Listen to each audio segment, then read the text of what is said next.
आप 15 साल की उम्र में बादशाह बने हैं और आप पहली जंग लड़ने के लिए जब जाते हैं, एक बादशाह ने सोचा अब तो इब्राहिम भी इस दुनिया में नहीं है, 9 उम्र लड़का बिठा दिया गया है सल्तनत पर, 9 उम्र लड़का बिठा दिया गया है हुकूमत की बागडोर संभालने के लिए। अभी तो उसने जंग के तरीके नहीं सीखे हैं, अभी तो उसने जंग के तरीकों से वाकिफ नहीं है। बादशाह ने सोचा कि लाओ अब बहुत अच्छा मौका है, लाओ क्यों ना सिमनान पर चढ़ाई कर दी जाए, लाओ क्यों ना सिमनान को अपनी सल्तनत में दाखिल कर लिया जाए। जब बादशाह ने सिमनान की सरजमीन पर चढ़ाई की, मखदूम अशरफ जहांगीर सिमनानी अपनी फौज लेकर के निकले हैं। 15 साल की उम्र में पहली जंग आप कर रहे हैं, आपका घोड़ा सबसे आगे था। वजीरों ने कहा हुजूर आप अभी 9 उम्र हैं, आपने तलवार चलाना अभी सही से नहीं सीखा है, आप हुकूमत की बागडोर को सही तरीके से नहीं जानते हैं, आप इन राजाओं की सियासत को अभी आप नहीं समझ पा रहे हैं। हुजूर अभी हमको आगे बढ़ने दीजिए, हम आपके आगे से लड़ेंगे,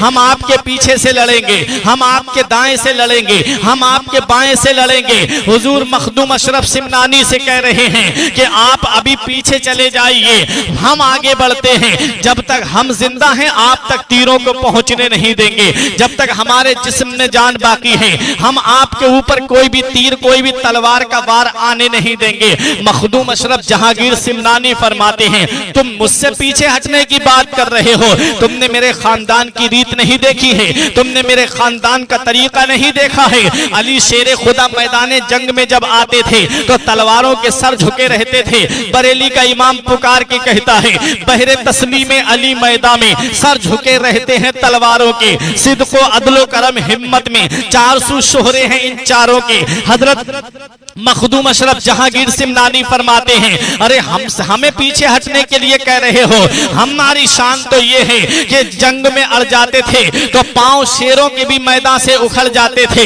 हजरत मखदूम अशरफ जहांगीर सिमनानी कहते हैं पहले आगे मैं लड़ूंगा।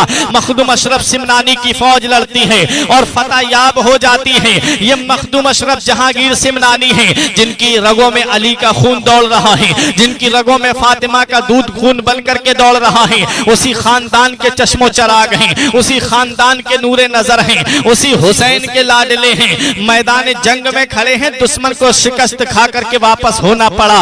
मखदूम अशरफ जहांगीर सिमनानी की उम्र जब 23 साल की होती है तब आप रमजान शरीफ का महीना था और आप शबे कद्र थी और आप अल्लाह की इबादत कर रहे थे। उसी इसना में आप इबादत करके बैठे हुए थे, अचानक से हजरत खिज़र अलैहिस्सलाम हाजिर होते हैं और आपको सलाम करते हैं और कहते हैं ऐ अशरफ अगर तुम चाहते हो कि तुम्हें आखिरत की बादशाहत मिले, अगर तुम चाहते हो कि सल्तनत उखरवी मिले तो तुम्हें यह दुनियावी हुकूमत को छोड़ना पड़ेगा, तुम्हें यह दुनियावी सल्तनत को छोड़ना पड़ेगा। तुम हिंदुस्तान जाओ, वहां पर बंगाल की सरजमीन पे शेख अलाउल हक पंडवी तुम्हारा इंतजार कर रहे हैं। मखदूम अशरफ जहांगीर सिमनानी से कहा कि तुम ये इस हुकूमत को तुम्हें छोड़ना पड़ेगा, तुम्हें तो दीन इस्लाम की खिदमत करना है, तुम्हें तो मजहब इस्लाम की नशो इशाअत करनी है, तुम्हें तो मजहब इस्लाम की तबलीग करनी है। हजरत मखदूम अशरफ सिमनानी अपनी वालिदा के पास आते हैं और अपनी माँ से कहते हैं अम्मी